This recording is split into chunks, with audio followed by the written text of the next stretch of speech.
Dark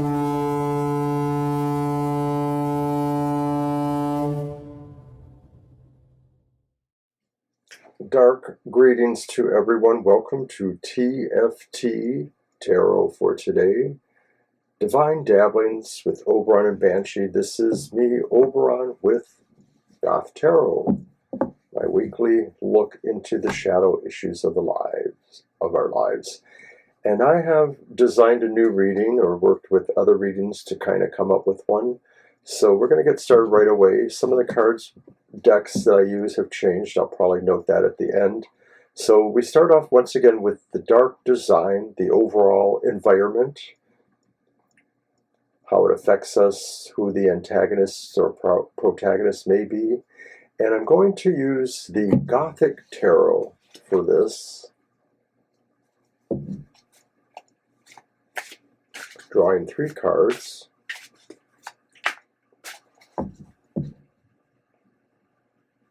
To see what it gives us. I've also changed the ShadowWork around a little bit, so I'm using a different oracle deck for that. The Shadow and Light Oracle.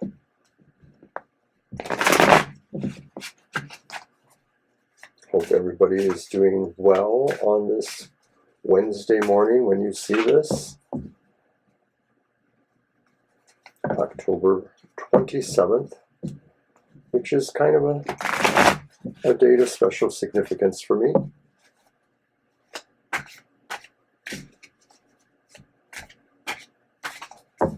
All right, so what is the dark design?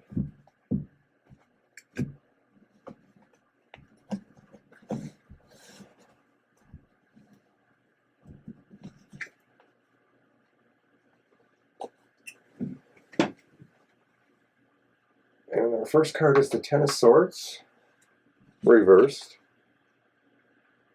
The next one is the Eight of Wands, reversed.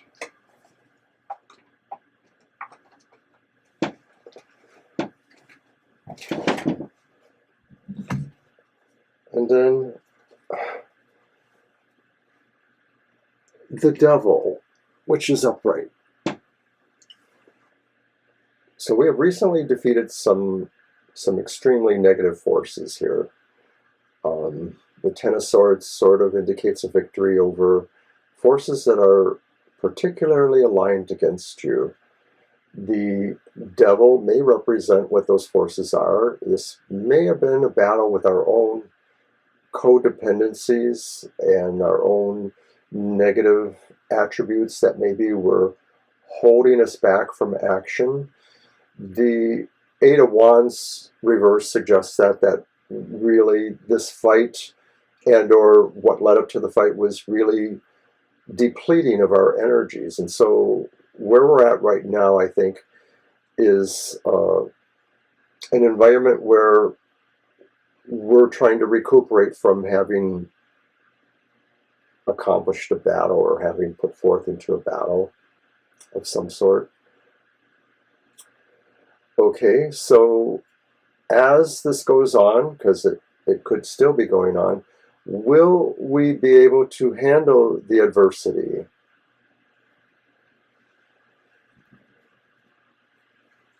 And I'm going to use the Murder of Crows Tarot for that.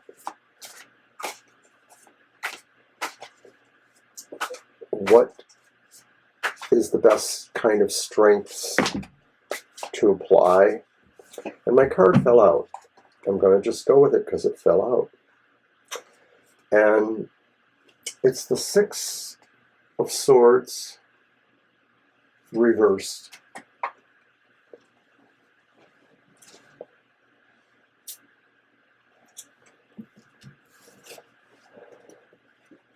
This may be the kind of fight that we are going to want to shirk from to some degree, that it basically involves going back somewhere into the recent past to try to figure out what we could do better, what we may have did wrong.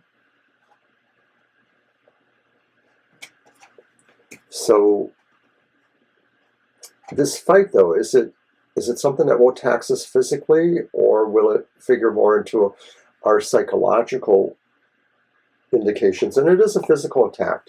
And the Crow Father, the time indicator, the unique time indicator for the murder of crows.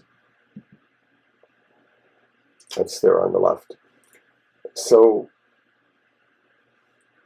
we're probably not handling the adversity against us well. We may want to retreat back towards something else, or maybe in fact there is something there that we still need to accomplish. But either way, it's going to drain us physically more so than it has already done that. That it really seems to be about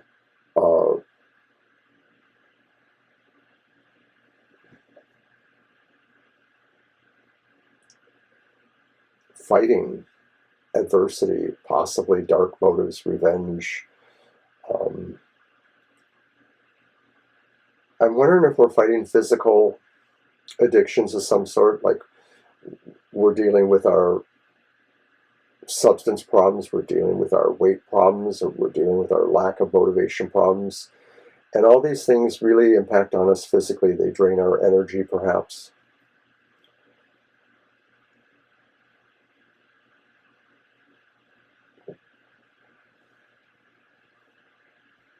So what is the dark truth and the dark sacrifice in all of this? And I'm using the Night Sun Tarot for this one.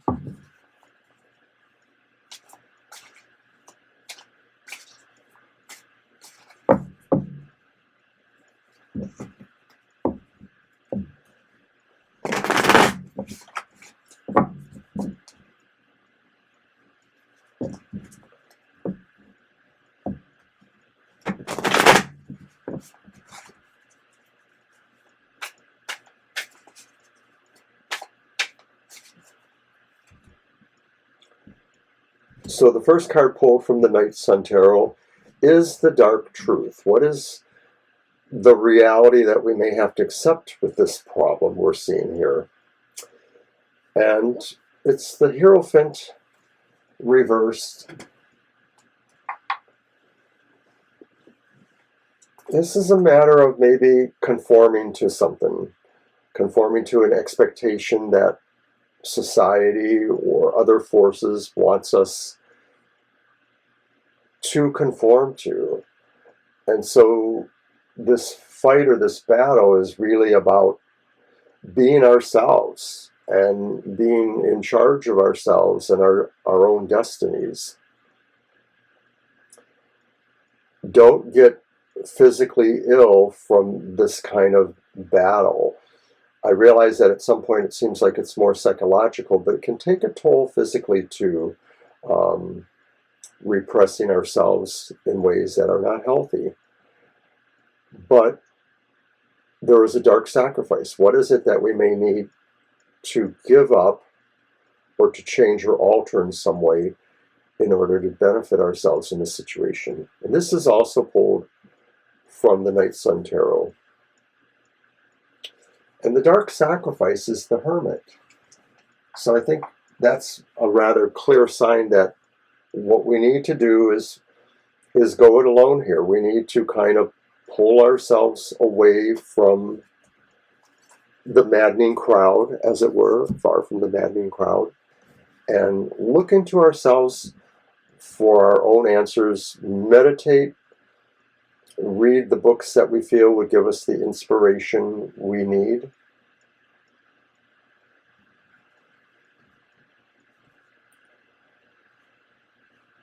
So now we go back to the Crow, the Murder of Crows Tarot, and we're going to see what things are coming to us, the dark whispers, news or information, gossip, that may affect this situation. And I realize I just counseled us to kind of go into ourselves and ignore everything, but we're never going to be totally away from the influences of others or other situations. We will always hear those little dark whispers, even if they're in our head, you know, the impressions that we get from our interactions with people may be unspoken messages, the things that we pick up from our intuition or otherwise. So what are the dark whispers? What is the news or other situations going on that may affect this?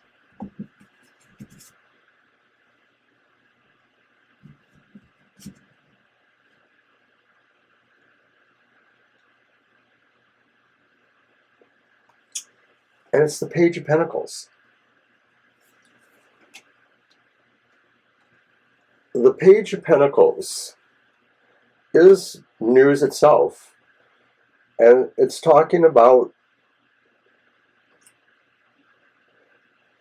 I'm thinking this modifies what the Hermit means, and that this is saying when we go into our own private, you know, kind of space there to deal with this, that what we probably want to do is really surround ourselves with philosophy or poetry or mysticism of some sort. We need to actually have a plan to expand ourselves. And, you know, the Page of Pentacles seeks knowledge. So when you go into your hermit mode, make sure you include your own library or another library, or some sort of sense of being able to find the information you need to explore new alternatives in philosophy or mysticism.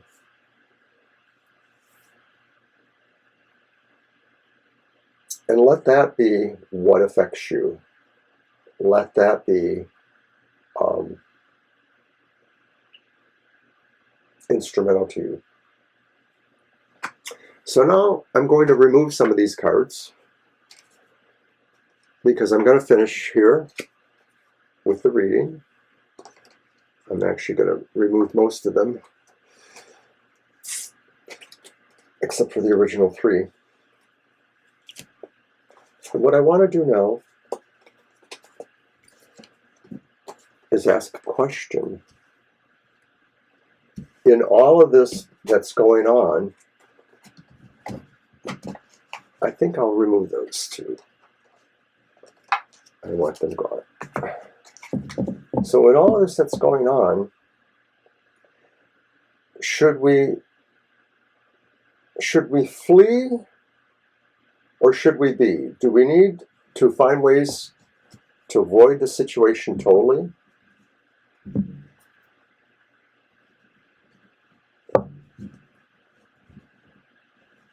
Or should we let it roll over us and see what's really going on with it?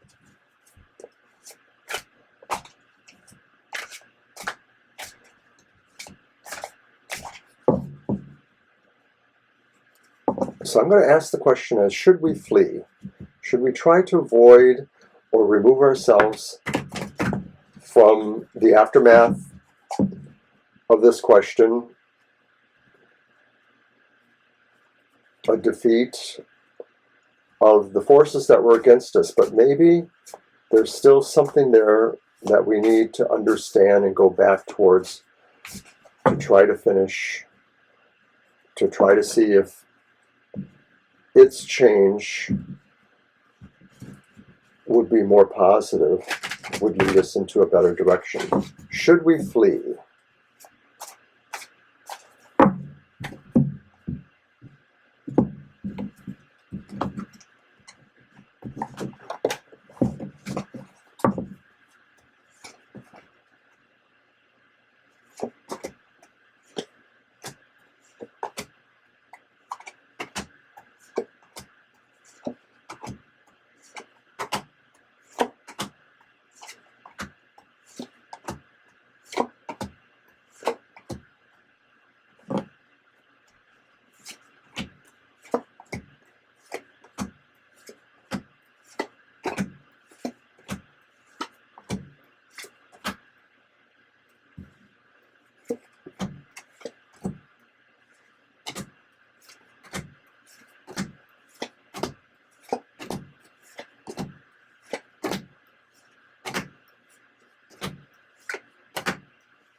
Two aces means most likely yes.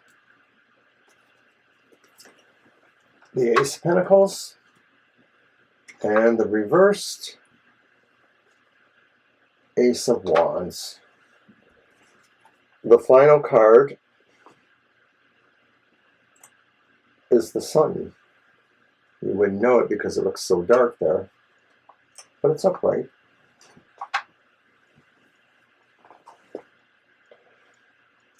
Most likely we should flee. We should flee towards the Sun. The Sun is the symbol of knowledge, success, good relationships, children, education, finding out things, illumination.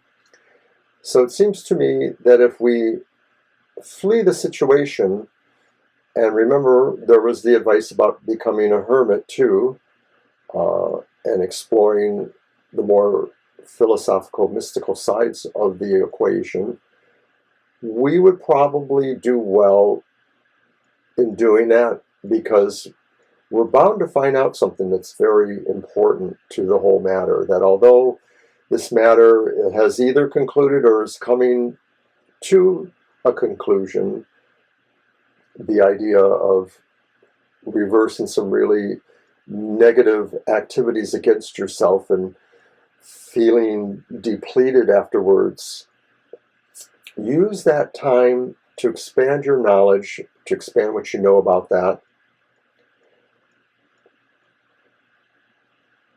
The end.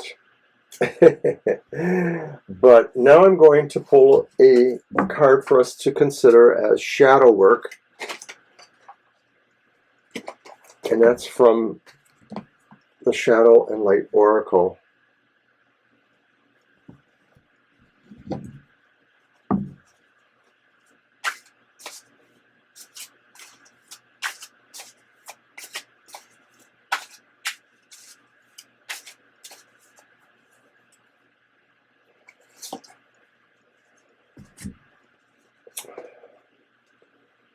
Physical pain, emotional pain. I like that because I did already cover that in a way.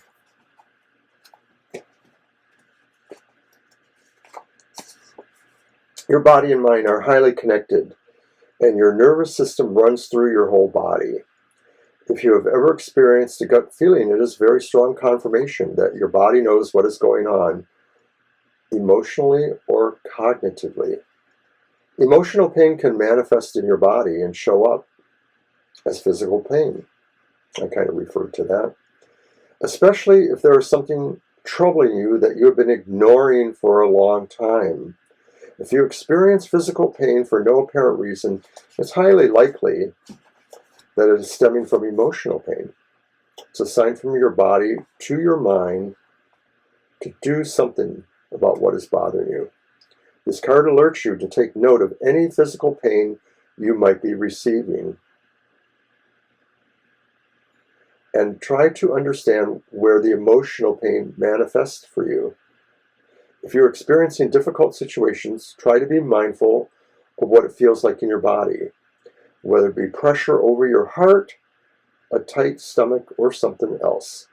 Stress is a common factor in causing physical pain, so it is always good to be mindful and manage stress in your life. Staying calm, even in stressful situations, can help in aiding your body and managing pain. In the same way as emotions can cause physical sensations, you can use physical sensations to restore your mind. Here's your affirmation. I am calm. I am grounded. I am safe. So an exercise is to minimize stress by giving yourself some love, care, and acceptance. Use the calming sensation of a hot bath and visualize and repeat in your mind, this water calms my body and my mind. Play some music that you like and imagine the sound waves vibrating your pain away. Or take a shower and imagine the water washing away the pain from your body. And of course, we all know those tips. We've heard them before. So I just want to conclude by saying that this was a rather interesting reading because it does denote that there is a battle of some sort coming and that it most likely will cause emotional pain that may manifest in further physical pain. Try to work your way through that using these ideas I've given here as well as any of your own. Try to reflect on the messages of the cards, the idea that you can really remove yourself from the situation to either meditate upon it more or explore other channels or modalities towards relieving that pressure, that situation, or finding something alternative to explore, whether it's poetry or mysticism, as I mentioned, or anything else. The important thing is that you treat yourself well and remember that this too shall pass. So this is Oberon saying, thanks for coming to Goth Tarot, and we will see you next time. Until then, may all your blessings be both bright and dark. So